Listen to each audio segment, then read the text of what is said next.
예, 설계에서 설명을 드렸는데요. 보시니까 좀 어떻습니까? 우리도 개발을 해야 되겠죠. 단순히 우리 집, 내 방, 내 아파트 하나 이런 문제가 아니고 전체를 새로운 아파트로 짓는 부분입니다. 그리고 우리 주변의 여건들도 설명드린 바와 같이 우리도 이대로 있어서는 되는 사안이 아니고요. 이렇게 리모델링 하기 위해서는 주민들이 지금 동의를 하신 분도 계시고 아직 안 하신 분, 망설이는 분도 계시는데 동의를 하신 분들이 그냥 나는 동의했으니까 할 거 다 하지 않았냐 이러실 수 있지만 주위에 옆에 사람들한테 전달을 해주셔야 됩니다. 이거는 주민 사업이기 때문에 나 혼자 해서 되는 게 아니라 전체가 같이 가야지만 이 사업이 진행될 수 있습니다. 그런 부분에서 설계를 설명드리는데 리모델링 사업 가는 방향, 절차, 지금 받는 동의서가 뭐지? 이런 부분에 대해서 사업관리자 조성시행시의 대표이사를 모시고 다음 설명을 진행하도록 하겠습니다.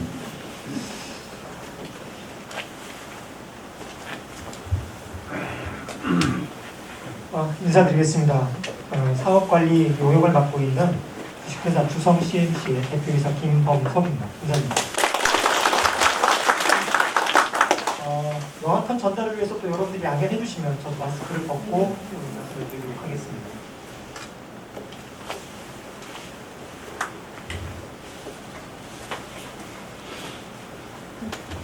일단 설명 순서를 잠깐 소개를 해드리면 앞에 나와 있는 이 사람이 과연 어떤 사람인지 무슨 일을 하는지를 아셔야 또 이해가 또 빠르실 거고 또 믿음이 가실 거라고 보여집니다. 그래서 저희 회사에 대한 간략한 소개를 먼저 드릴 거고요. 그 이후에 리모델링 사업이 또 과연 어떤 것인지 지금 설계에서도 충분히 설명을 드렸지만 사업관리자 입장에서도 여러분들께 말씀드리고 싶은 내용들을 요약을 해서 말씀을 드리고, 그리고 아까는 설계적으로 재건축 사업이 필요하냐, 리모델링 사업이 필요하냐, 그리고 리모델링 사업을 하게 되면 어떤 게 개선되는지에 대한 설명을 드렸지만 사실상 어떤 사업을 하든 간에 여러분들은 돈이 가장 큰 문제가 될 수 있어요. 그래서 그런 부분들에 대해서 좀 요약해서 설명드리고 여러분들한테 조합 설립을 좀 빨리 해주십사 하는 당부 말씀으로 순서를 진행하도록 하겠습니다. 우선 사업관리자의 역할부터 말씀을 드리면 여기 계신 분들, 특히 위원장님 이하 추진하시는 분들도 마찬가지지만 실제 여기 거주하신 소유자분들도 이 리모델링 사업을 처음 해보실 거예요. 그렇죠? 아니면 다른 지역에서 뭐 재건축 사업을 해봤거나 재개발 사업을 해봤거나 아니면 지인들 중에 누군가가 하고 있거나 정도지 여러분들이 직접 겪어보시거나 직접 진행해보신 적은 없으세요. 그러다 보니까 이 사업을 어떻게 해야 되는 건지 또 과거 관청에다가 어떤 행위를 할 때 어떤 서류를 어떻게 작성하는지 모르시기 때문에 경험과 노하우를 갖고 있는 저희와 같은 회사들이 사업관리자로서 행정 부분에 대한 서비스를 제공해드린다라고 보시면 되고요. 저희 회사는 벌써 30년이 넘었죠. 아파트를 부시고 새로 짓고 하는 사업에서만 독보적으로 1위를 지키고 있는 회사입니다. 보시는 것처럼 이미 수행했던 실적, 또 다른 회사들이 넘볼 수 없는 수행 실적을 가지고 있고, 그리고 그럼에도 불구하고 업체들마다 재무 건전성이 떨어져서 회사가 사업이 진행되는 과정에서도 도산하거나 아니면 회사 규모가 또 축소되거나 하는 경우가 더러 있지만 저희는 그런 부분에 대해서 절대적인 안전한 업체다라고 보시면 되고, 그리고 저희는 정비사업관리업이라는 국토교통부가 지정한 면허를 갖고 있는데 그 면허를 갖고 있는 순수한 정비사업 전문관리업자 중에는 유일하게 신용평가 등급 A 등급을 가지고 있습니다. 보시는 것처럼 저희가 원래 회사가 시작된 그 배경은 대구 지역이었었어요. 대구 지역의 황금 주공 아파트라든지 성당 보정 아파트, 이런 아파트들을 이제 재건축해 가면서 실적을 쌓았다가 저희가 2009년에 본점을 서울시로 이전을 했습니다. 근데 또 대구 사업지에 또 그만한 역량을 가지고 있었고 실적을 갖고 있었고 또 많은 현장들이 남아 있었기 때문에 대구는 영남 지역 본부라고 해서 대구의 지사로 별도로 운영을 하고 있고요. 나머지 부분에 대해서는 아까 말씀드린 것처럼 경제적인 부분, 또 회사 규모 면에 대해서는 독보적이다라는 걸 보실 수 있고, 사실 리모델링 사업이 활성화된 거는 불과 한 4, 5년 전일 겁니다. 아까 설계에서도 말씀드렸지만 이미 준공한 단지가 전국적으로 20개가 채 안 돼요. 이제서만 리모델링이 활성화되고 있는데 저희 회사는 정비사업, 그러니까 재건축, 재개발 사업 분야에서는 독보적인 일을 갖고 있는데 대구 경북 지역에서도 파동 강천 2지구, 파동 대자연 2차, 그리고 남구 문화지구, 칠성 세동대, 효목동 등을 지금 현재 진행하고 있고요. 이미 입주를 완료한 단지를 보시면 중리주공이라든지 복현주공, 그리고 송현주공, 황성주공 아파트 등을 이미 입주 완료해서 지금 많은 분들이 거주해서 살고 계시죠.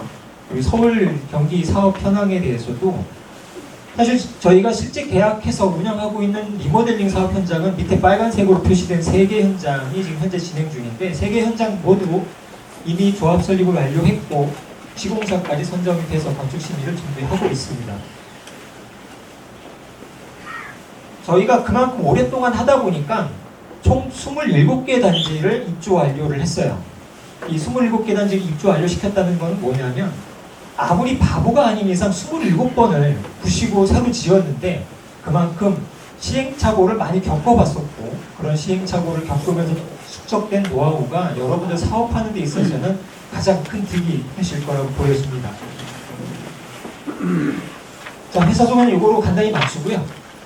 리모델링을 왜 해야 되는지는 설계자가 설명을 했으니까 뭐 간단히 말씀을 드리면 여러분들은 지금 아파트, 살고 계신 아파트가 시간이 가면 갈수록 불편함은 늘어날 것이고 경제적 가치는 떨어지게 됩니다.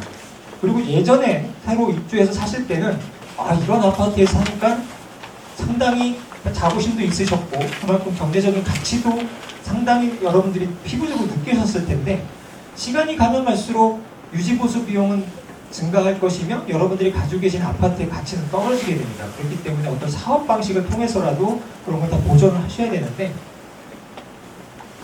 리모델링과 재건축 사업에 대해서는 아까 설명을 들으셨겠지만 여러분들 지금 오늘 설명회를 듣고 가시는 분들은 이제 재건축 사업은 이 아파트에는 전혀 될 수 없는 사업이다라는 것만 알고 가셔도 돼요.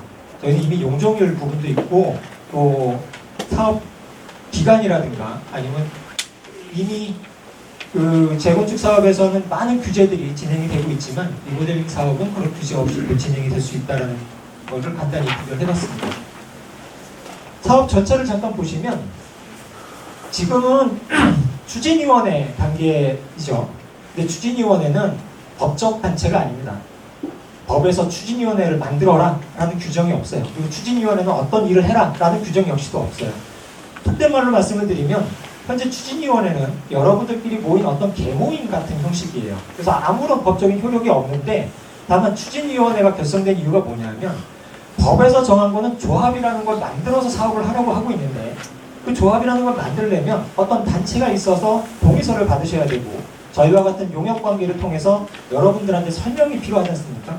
그런 업무를 지금 수행하고 있는 게 추진위원회고요. 여러분들이 전체 소유자의 3분의 2, 그러니까 약 67%입니다. 67%가 동의를 해주시면 비로소 조합 설립 인가라는 걸 받게 됩니다. 그럼 조합 설립이 되면 법정 단체이기 때문에 어떠한 행위에 대해서는 무조건 법적 책임이 따릅니다.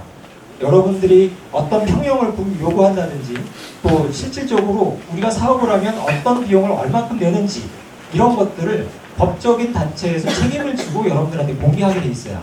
그러니까 그런 걸 보시고 향후 사업 진행 단계에 또 참여를 하시게 되는데 조합을 설립하게 되면 바로 이어서 뭘 하냐면은 시공사를 뽑습니다. 사실 시공자는 어떤 건축 행위가 다 끝나고 허가를 받고 나서 뽑으셔도 되는데 시공사를 서둘러서 뽑는 이유가 뭐냐면 설계를 하려면 아까 설계에서 설명하셨던 것처럼 안전진단이라는 걸 먼저 하셔야 돼요. 근데 안전진단을 하는데 비용이 상당히 많이 들어갑니다. 여러분들이 그걸 돈을 그때 주머니에서 내서 그걸 모아가지고 안전진단을 할 수 있는 그런 정도의 규모 돈도 아니기 때문에 시공자를 먼저 선정을 해서 시공자로부터 필요한 사업 자금을 대여받아서 그거로 이제 사업을 진행하게 되는데 그래서 시공사 선정하고 안전진단을 이제 하게 되면 그걸 근거로 구체적인 설계안을 만들게 됩니다. 그 구체적인 설계안이 만들어지면 그거로 바로 공사를 하는 게 아니라 허가를 받아야 되잖아요. 건축 허가를 받게 되는데 그게 이제 행위허가 절차라고 해서 사업계획 승인이라는 걸 받게 됩니다. 그리고 사업계획 승인을 받을 때 여기서 보시면 시공자가 선정되면 돈이 결정이 돼요. 공사비가 얼마나 들어갈 건지. 그리고 안전진단을 하고 건축 허가가 나게 되면 우리가 몇 평짜리 아파트를 몇 세대 짓는지 그게 규모가 결정이 돼요. 그럼 돈 비용하고 규모가 결정이 되면 그걸 가지고 여러분들이 어떻게 나눠서 내실 건지, 그리고 일반 분양은 얼마에 하게 되면 분담금이 얼마나 주는지, 이런 것들을 총회 의결을 통해서 권리 변동 계획이라는 것을 수립하게 됩니다. 각자 몇 평 사셨던 분이 몇 평 가게 되면 돈을 얼마씩 낸다라는 배분 관계를 이때 확정을 하게 되는데, 이거는 조합에서 임의로 하는 게 아니고 총회라는 의결을 거쳐서 전체 의사가 모여져야만 가능하고요. 실제 이 단계에 가면은 75%의 동의가 또 필요합니다. 그러니까 지금 여러분들이 조합 설립하게 되면, 조합 설립 동의서 내면 내 재산을 여기다 맡기는 것처럼 인식을 하시는데, 단순히 이런 절차를 진행하는 법적 단체를 만드는 것에 불과하고 여러분들이 실질적으로 사업을 할 건지 말 건지 결정하는 것은 이때입니다. 권리변동계획을 수립하고 사업계획 승인을 받은 시점에 75%의 동의가 있어야만 비로소 사업을 하실 수가 있어요.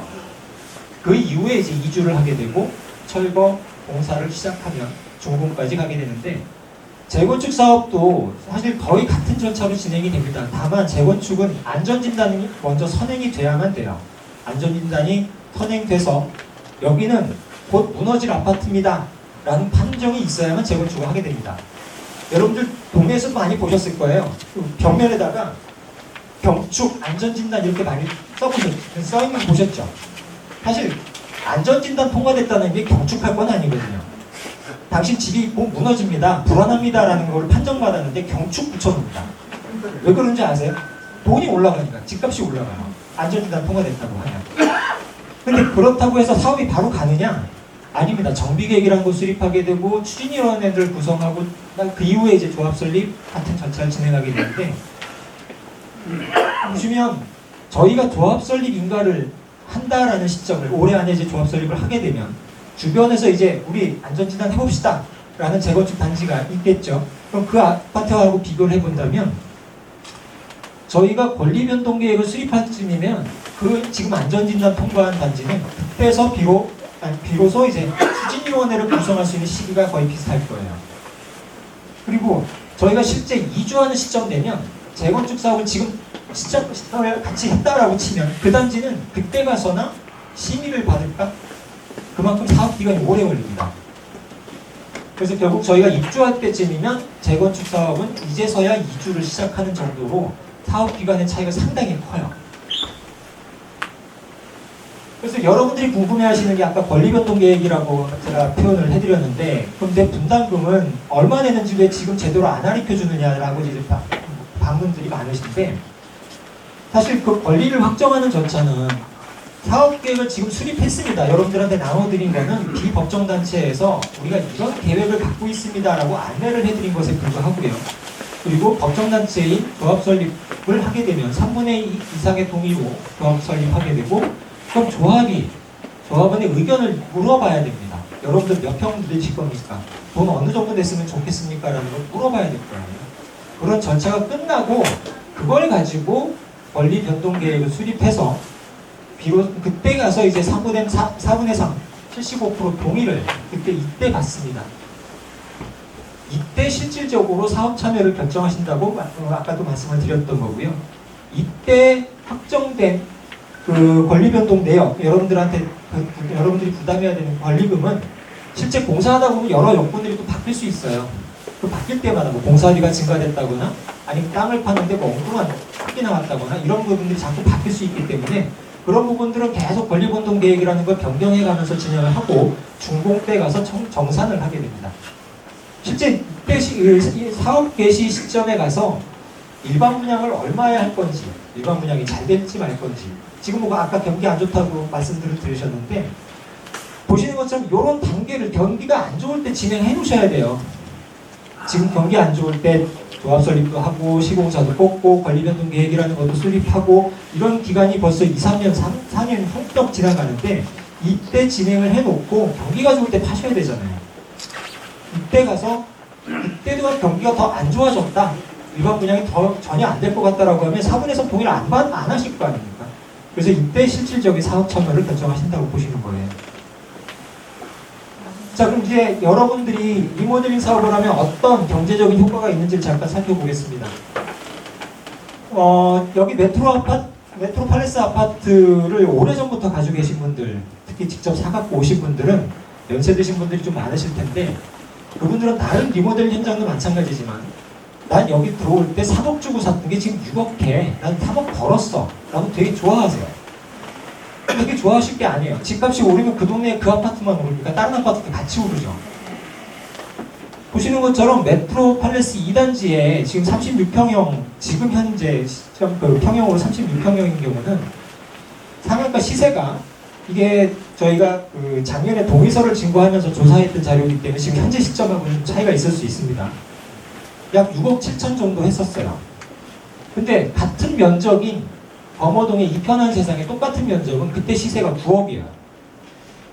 그럼 이게 어떻게 되냐면 6억 7천하고 9억에서 차이가 지금 2억 3천만 원 차이가 났었잖아요. 근데 집값이 계속 올라간다고 가정을 해보면 10년간 실제 거래 상승률이 1.9배 상승했었습니다. 지금 이 범어동 지역의 아파트 값이 10년 동안 1.9배가 늘었어요. 그럼 앞으로 10년 후를 똑같은 기준으로 본다면 그때 가서는 이편한 세상은 17억 원이 될 거고 저희 메트로팔레스는 12억 7천만 원이 됩니다. 차이가 더 벌어져요. 그럼 결국은 여러분들은 앉아서 돈을 까먹게 된다는 말씀을 드리는 거예요. 그래서 이게 왜 그러냐면 그래서 저희가 예를 들어갖고 이 사업을 하게 되면 분담금이라는 걸 내죠. 보통 3억 전후에 요즘 분담금들을 내고 있습니다. 그럼 그 3억을 분담금을 낸다 그러면 내 집값이 9억 7천만 원이 된다라고 보시면 돼요. 그러니까 종잣돈을 키워놓으시는 거예요. 종잣돈을 키워야 옆에 아파트 단지를 따라잡을 수 있어요. 근데 이걸 더 비교를 해보시면 버거 이편한 세상하고 메트로팔레스입니다. 메트로팔레스의 가격은 빨간색이에요. 그동안 많이 올랐어요. 계속 올라가고 있고. 근데 최근에 올해 들어와서 작년 연말부터 집값이 좀 주춤해지거나 떨어지고는 있죠. 근데 버거 이편한 세상은 갭이 점점 더 벌어지고 있습니다. 아까 말씀드린 그런 논리 때문에. 근데 옆에 보이는 표는 뭐냐면 현재 리모델링 사업을 착공한 단지예요. 송파 성지아파트. 송파동에 있는 성지아파트는 빨간색이고 바락 대림 아파트는 바로 옆에 있는 단지인데 바락 대림은 리모델링 사업도 안 하고 재건축 사업도 안 해요. 이제 재건축 사업하겠다고 안전진단을 하고 있습니다. 그 단지가 실제 시작할 때는 오히려 송파 성지아파트가 더 쌌었어요. 그리고 2018년도 이때 2018년 19년도에 시공사를 뽑고 건축 심의를 진행하고 하다 보니까 역전되고 있습니다. 오히려 더 쌌던 아파트가 지금 더 비싸지고 있어요. 이건 현재 착공한 단지고 제일 오른쪽에 있는 건 이미 준공한 단지입니다. 개포 우성 3차하고 개포 우성 9차를 비교해 볼게요. 개포 우성 9차가 지금 현재 포스코에서 공사를 해서 사업이 완료됐고 준공한 현장입니다. 그리고 개포 우성 3차가 이제 재건축 사업을 추진하고 있어요. 마찬가지로 시작할 때쯤에는 개포 우성 3차가 9억, 개포 우성 9차 리모델링 현장이 8억 5천, 오히려 더 쌌습니다. 근데 지금 시세가 얼마냐면 개포 우성 3차는 25억, 개포 우성 9차 리모델링 완성하고 놓고 나니까 30억이 됐어요. 그만큼 4억 원이 넘는 돈이 역전돼 버렸습니다. 그렇기 때문에 리모델링 사업, 특히 재건축 사업에 아까 경축 붙여놓고 안전진단 자랑한다고 했던 것처럼 어떤 사업이라는 호재가 있어야만 집값이 오락내리락 하는 폭이 커집니다. 그게 벽이 될 수 있는 거고 가만히 계시면 계속 이 격차만 더 벌어질 뿐이에요. 그래서 저희가 뭔가 사업을 해보자. 그래야 집값도 잡고 여러분들 불편한 것도 개선하고 내 집도 넓혀서 살고 깨끗하게 살고 뭐 여러 이유 때문에 리모델링 사업을 하겠다라고 하는데 저희가 조합설립 동의서를 작년 5월달 경부터 여러분들한테 안내를 하고 동의서를 자발적으로 내주십사 요청을 드리고 있는데 호응이 사실 그렇게 높지가 않으시더라고요. 근데 그 중에 뭐냐면 조합설립이 뭔지를 일단 모르세요. 그리고 조합설립이라는 동의서를 내게 되면 그 동의서로 인해서 내가 여기 조합에 종속되는 것처럼 잘못 오해를 하고 계신 부분들이 있어서 잠깐 설명을 드리면 일단 조합이라는 거는 주택법에서 정한 법정 단체를 만들겠다라는 거고요. 법정 단체가 있어야만 어떤 행위에 대한 효력이 발생되겠죠. 그리고 그 효력이 있는 단체가 조합원 소유자분들의 의견을 수렴하는 기관이 됩니다. 그래서 그 의견을 수렴한 주체로서 설문조사 그리고 총회 의결 이런 행위를 하게 되고 그 총회를 통한 사업계획 등에 대한 의사결정 주체가 조합입니다. 조합에서 사업계획 이렇게 했으니까 여기에 대해서 또 4분의 3 동의하세요라고 강제하는 게 아니라 의사결정을 하는 여러분들을 대행해주는 기관이라고 보시면 돼요. 그리고 그런 조합이 법정단체가 설립이 돼야만 뭐 심지어는 뭐 우리 재건축 다시 해봅시다라고 하는 여러 유사단체들이 난립하는 것을 방지할 수가 있을 거고, 사업 주체로서 소유권 확보도 이제 조합이 책임을 집니다. 이게 무슨 말이냐면, 아까 사업계획 승인이라는 행위허가 절차를 거치게 되면 4분의 3 동의가 필요하다고 했습니다. 전체 소유자의 75%가 동의를 해주셔야 되는데, 그 시점 이후에 가서 그때까지도 동의 안 하시는 나머지 25%에 대해서는 조합이 매도 청구를 하는 걸 할 수 있어요. 이 소유권을 조합에 파쇼라고 매도 청구를 법적으로 소송을 제기해서 소유권을 확보해오게 되는데, 실제 75%만 동의하고 25%가 동의 안 했다 그래서 조합이 그냥 무조건 25%한테 매도 청구하지는 않습니다. 왜냐하면 그 소유권을 확보하려면 돈이 들어가잖아요. 법원에서 팔고 나가세요라고 하면 그 집을 사야 되는데, 조합에서는 일반 분양을 하고 공사가 더 완료될 때 시점에나 돈이 들어와요. 그 돈을 빌려서 소유권을 확보하기 때문에 가급적이면 많은 분의 동참을 유도해서 거의 100% 가까운 분이 동의를 해주셔야만 결국은 사업이 갈 수 있다라고 보시면 돼요.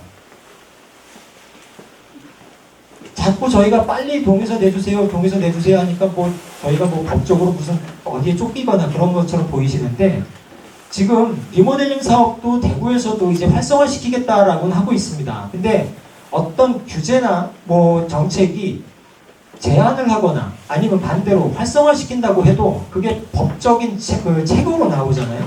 법에 있는 내용을 고쳐서 하게 되는데, 어떤 활성화 대책이 나온다고 하더라도 그 활성화 뒤에는 다른 반대급 규제가 따라붙습니다. 리모델링 사업하면은 뭐 용적률 더 올려줄게, 아니면 뭐 층수도 더 올려줄게, 대신에 이거 내놔, 이런 식으로 규제가 따라오기 때문에 지금 아무런 규제 없이 단순하게 그냥 활성화시킬게, 빨리 좀 해줘 라고 할 때 지금 시점에 조합 설립까지, 시공자 선정까지는 해놓으셔야 돼요. 그리고 시공자 선정을 해야만 아까 말씀드린 것처럼 안전진단을 할 수가 있고, 안전진단이 끝나야만 사업계획을 수립할 수 있습니다. 사업계획이 수립돼야 여러분들한테 동계선을 해드릴 수 있다는 거죠. 그리고 그 시점에 가서 사업계획을, 경기가 좋을 때 사업계획을 신청하고 이주 시점을 확인할 수 있습니다. 예를 들어서 지금 내년부터 당장 경기가 좋아진다라고 매스컴에 보도될 때, 그때부터 조합설립 동의서 받으시면 다 사업 완료하고 여러분들 실제 이주하거나 일반 분양할 때 또 경기가 죽을 수도 있어요. 그러니까 지금 구성해놓고 경기가 좋은 시점에 이주 또는 일반 분양을 할 수 있게끔 시기를 조정할 수 있다는 게 장점이 될 수 있고요. 그리고 어떤 조합이라는 단체가 설립됐다고 하면 그때부터 가격이 또 바뀝니다. 지금 뭐 1년에 5%씩 올라간다라고 하더라도 조합 설립이 되면 가격 올라가는 폭이 커져요. 그리고 또 시공사 뽑았다라고 하면 또 그 가격 변동폭이 커집니다. 그리고 최종적으로 사업계획 승인까지 받았다라고 하면 또 한 번 커집니다. 그래서 아까 보신 그래프처럼 리모델링을 진행하고 있는 단지들이 주변 단지에서 가격 차이를 역전시킬 수 있는 계기가 만들어지는 거고요. 그리고 여러분들이 안내 받으신 내용에 보시면 조합 설립에 내 재산을 어떻게 하겠다라는 내용 전혀 없습니다. 법에서 조합 설립 결의서에는 이런 내용들을 기재해서 받아라라고는 정해져 있어요. 그 항목들을 보시면 설계의 개요. 이 개요는 말 그대로 계략적인 개요예요. 어떤 사업 구상을 갖고 있는지를 안내하고 동의서를 받으라는 취지죠. 그래서 아까 자료 드린 것처럼 설계를 통해서 대략적으로 지금 트렌드가 어떤 것이 있는지 그런 걸 반영했을 때 우리는 어떻게 사업을 구상하고 있다는 걸 안내해 드렸습니다. 그리고 그거에 따라서 대략적인 공사비를 같이 그 결의서 내용에 포함되어 있습니다. 이 결의서 내용에는 현재 주변에 리모델링 사업을 하니까 공사비는 대부분 어느 정도의 시공사를 뽑더라 하는 데이터 통계를 가지고 저희도 대입을 한 것뿐이지 공사비를 아직 산정할 수는 없죠. 시공사가 들어오지도 않았는데 공사비를 뽑을 수는 없는 거고. 그리고 조합원의 비용 분담 명세라고 했는데 여기서 여러분들이 좀 냉정하게 생각하실 게 내 돈 얼마 내는지 동의서에 보시면 없어요. 왜냐면 개요도 확정 안 됐고 공사비도 확정 안 되는데 여러분들한테 얼마 내세요라는 걸 어떻게 동의서를 받아요. 그래서 여기는 비용 분담 명세라는 건 어떤 내용이 적혀 있냐면 여기서 발생하는 사업비는 사업을 통해서 일반 분양을 통해서 벌어지는 수익을 빼고 나머지 부담해야 될 돈은 각자 가지고 계신 재산 가치의 비율만큼 나눠서 내겠습니다. 라는 내용이 적혀 있습니다. 그러니까 형평성 있게 골고루 배분해서 나눠냅시다. 라는 내용만 적혀 있어요. 그리고 리모델링 건축물의 구분 소유권 귀속에 관한 사항. 이거는 리모델링 사업이 완성된 다음에 내가 어느 집으로 들어갈 건지. 근데 이거는 마찬가지로 여러분들이 리모델링 사업을 하시게 되면 제일 궁금한 게 나는 1층에 살고 있습니다. 15층 가서 살고 싶어. 아니면 15층 살고 있었는데 뭐 정전되거나 그러면 엘리베이터 타고 오락내락하고 하는 것도 힘드니까 나 1층 가고 싶어. 라는 생각도 가지고 계실 텐데 리모델링 사업은 뼈대를 그냥 둔 채로 전면 철구가 아닌 상태에서 그 골조만 놔두고 신축과 같은 공사를 진행하게 되기 때문에 여러분들이 이미 가지고 계신, 지금 살고 계신 집에 건축물 대장이 멸실이 안 됩니다. 그러니까 그대로 살아있어요. 그래서 집에 들어가실 때도 신축되는 아파트, 리모델링 사업을 통해서 지어진 아파트에 들어갈 때도 내가 기존에 살았던 그 집으로 바로 들어가십니다. 그 내용이 적혀 있어요. 근데 저희가 기존에 1층 있는 세대들을 다 없애고 한 층을 다 들어 올리는 경우에는 내 집이 1층이었다가 다 2층으로 한 층씩은 다 올라갈 수 있어요.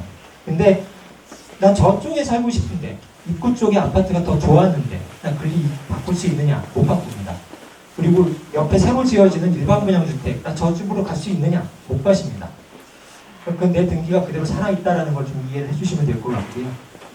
그 다음에 이제 조합 규약 및 연명 동의라고 해서 조합을 설립하면 조합이 어떤 형태로 운영이 될 것이며 조합은 여러분들의 의사결정은 어떤 방법으로 해라라는 규약을 만들게 되어 있는데 그 규약 내용에 대해서도 여러분들이 동의를 해주시는 내용이 포함되어 있습니다.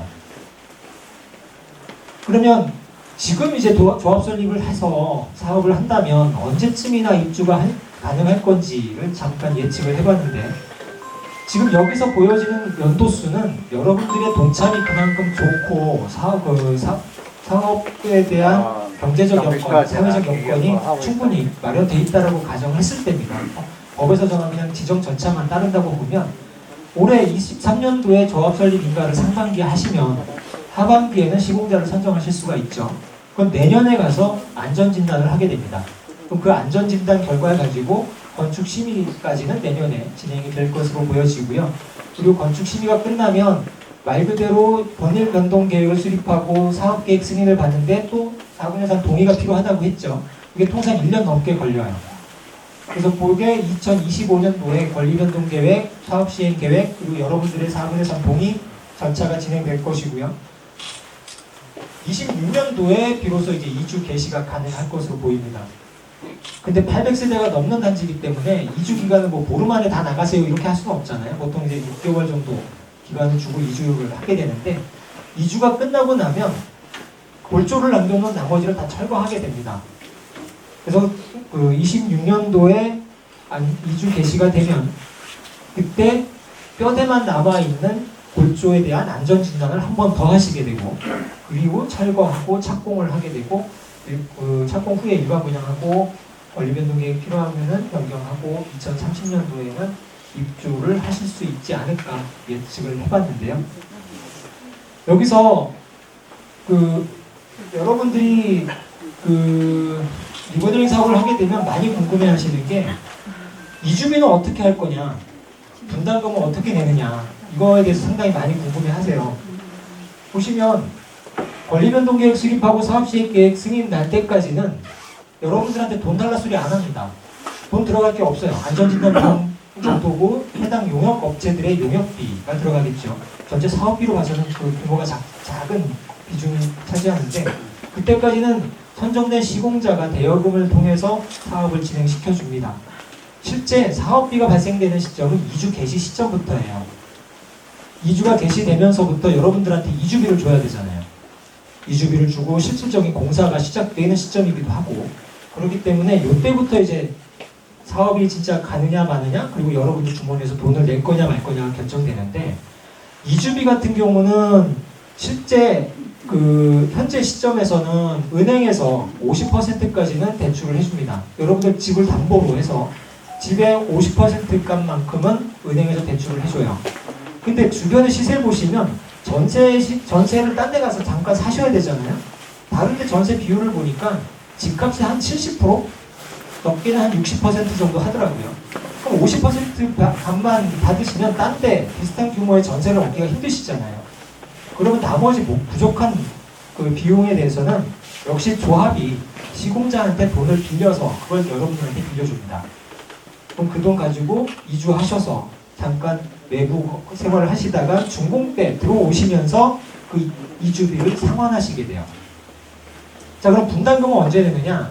보통 아까 말씀드린 것처럼 리모델링 사업을 하면 통상적으로 3억 전후에 분담금이 발생이 됩니다. 많게는 뭐 4억까지도 분담금 내는 경우도 있고, 적은 현장 같은 경우는 뭐 일반 분양이 상당히 많게 되면 한 2억 5천 정도까지 분담금을 절감시킬 수는 있는데, 일반 분양을 그렇게 절대적으로 많이 무작정 늘릴 수는 없어요. 그럼 여러분들이 3억 넘는 돈, 3억에서 4억 원이 되는 그 돈을 언제 내느냐면, 이거는 시공자를 뽑을 때 여러분들이 시공자한테 어떤 조건으로 들어오라고 하실 건지에 따라 틀립니다. 근데 지금까지의 통상적으로 시공자들이 계약하는 방식을 보면 이주하실 때 계약금 10%를 먼저 내세요라고 얘기를 해요. 그리고 나머지 90%는 입주심입니다. 입주 때 가서 분담금을 일시불로 상환을 하셔야 되는데, 그럼 이때 들어올 때 나는 전세 뭐 기존에 갖고 있던 거 대출 다 갚고 전세 나가서 살고 들어올 때 그 돈이 내가 어딨냐라고 또 얘기를 하실 거예요. 그럼 그때 가서는 이 기간 동안에 뭐가 늘어나냐면 여러분들 집값의 가치가 늘어나죠. 아까 8억 하던 아파트가 지금 30억이 넘는 것처럼 그 값어치가 늘어나기 때문에 그 시공자가 이때 준공 시점에 여러분들이 입주하는 그 물건에 담보 설정을 해줍니다. 그래서 그 비용 가지고 대출을 해줘요. 그러니까 그 대출 받은 걸로 상환을 하실 수 있고, 아까 설계에서 저희 아파트 메트로 팔레스 단지의 특장점으로 설계에 특화시켰던 부분이 뭐냐면 부분 임대형도 있어요. 부분 임대형 같은 경우는 적게는 뭐 13평, 많게는 뭐 19평까지도 부분 임대를 해서 그걸 전세로 돌려서 전세 보증금을 통해서 분담금을 납부하시거나 여러 가지 방법이 있고, 뭐 아무리 못해도 시공자들이 어찌됐건 이주가 나가야 사업이 되는 거고 나간 사람이 들어와야 되기 때문에 시공자들이 해당 비용에 대해서 우리가 어떻게 납부할 것이며 어떻게 상환받겠습니다라는 거를 이 시공사 선정하는 시점에서 본인들이 제시를 합니다.